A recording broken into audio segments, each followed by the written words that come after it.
नमस्कार बंधुरा, आज के आमी आपनादेर संगे शेयर करब दारुण क्रिस्पी और भीतर थेके खूबई जूसि चिकेन पकोड़ार रेसिपि।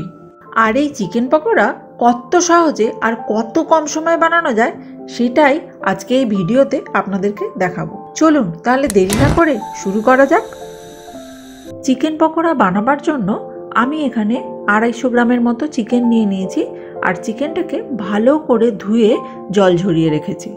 एबारे चिकेनटाके मैरिनेट करार जोन्नो प्रथमेई दिये दिलाम बड़ो चामचेर 1 चामच मतो टक दई, दिये दिलाम स्वाद मतो नुन, हाफ टीस्पून धने गुड़ो, प्राय 1 टीस्पूनेर काछाकाछि काश्मीरी लंकार गुड़ो, सामान्य एकटु हलुद गुड़ो और हाफ टीस्पूनेर एकटु बेशी गोलमरिचेर गुड़ो। साथे दिए दिलाम बड़ो चामचेर 1 चामच ग्रेट करे रखा आदा रसुन। एबारे चिकेनटाके समस्त मशला दिए खूब भालो करे माखिए नेब।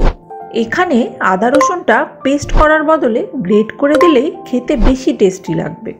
चिकेनटा भालो करे मैरिनेट करे नियेछि। एबार एटाके मिनिट 10 रेस्टे राखबो।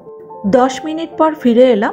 एबारे एर मध्य दिए दिलाम किछुटा लेबुर रस, साथे दिए दिलाम 1 टेबिल स्पून बेसन और 1 टेबिल स्पून कर्नफ्लावर, दिए दिलाम एक मीडियम साइजेर पेঁয়াজ जेटा आमी कुचिए रेखेछिलाम, साथे दिए दिलाम 2-3टे काँचा लंका और किछुटा धनेपाता कुचि।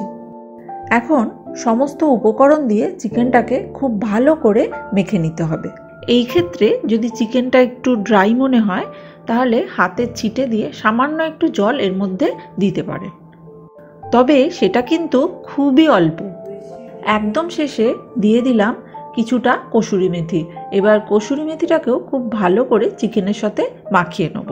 सेकेंड मैरिनेशनेर समय आमी अलरेडी तेल गरम करते बसिए दिएछिलाम और तेलटा गरमও হয়ে গেছে।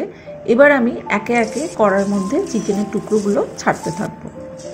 এখন গ্যাসের ফ্লেমটাকে মিডিয়ামে রেখে পকোড়াগুলো খুব ভালো করে ভেজে নিতে হবে। আর একটা কথা, চিকেনগুলো তেলে দেওয়ার পরে কিছুক্ষণ একটু ওয়েট করে যাবেন। যখন এর কাঁচা ভাবটা চলে যাবে তখন এটাকে খুন্তি বা স্পুনের সাহায্যে আস্তে আস্তে উল্টে দেবেন। এইবার পকোড়াটাকে একটু উল্টে পাল্টে ফ্রাই করে নিতে হবে। চিকেন পকোড়ায় সুন্দর কালার চলে এসেছে। এবার এটাকে আমি তেল থেকে ঝটপট তুলে নেব। দেখুন কালারটা কত সুন্দর এসেছে না? আর আওয়াজ শুনে বুঝতে পারছেন যে এটা কতটা ক্রিস্পি হয়েছে। ঠিক একইভাবে বাকি পকোড়াগুলো আমি ফ্রাই করে নেব।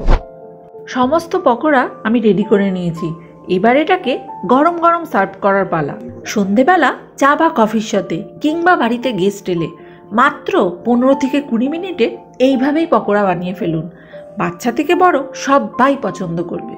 এই রকমই কোনো ইন্টারেস্টিং রেসিপি নিয়ে আবার দেখা হচ্ছে নেক্সট ভিডিওতে। সবাই সুস্থ থাকবেন, ভালো থাকবেন। টাটা।